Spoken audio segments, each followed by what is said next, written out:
তো সেক্ষেত্রে আমরা কি করব দেখো, যদি এরকম হয় যে এই ইকুয়েশনটার মধ্যে y equal mx plus c এর মধ্যে m তোমার ধরো 0 দিয়েছে, তো m 0 দেওয়া মানে কি mx পার্টটা 0 হয়ে যাওয়া, সেক্ষেত্রে y ইকুয়াল c হবে।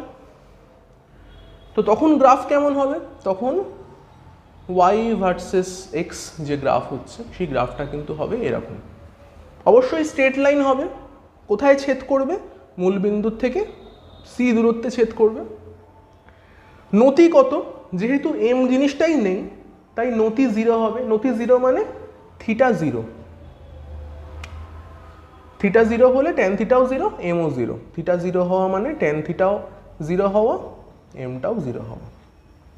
তো m 0 মানে বুঝতে পারলে থিটা 0 মানে x এর সঙ্গে কোনো কোণ করবে না, তাহলে সেটা একটা সরল রেখা দিবে। হলো y ইকুয়াল c হলে এই জিনিসটা হবে, মানে y ইকুয়াল কোনো একটা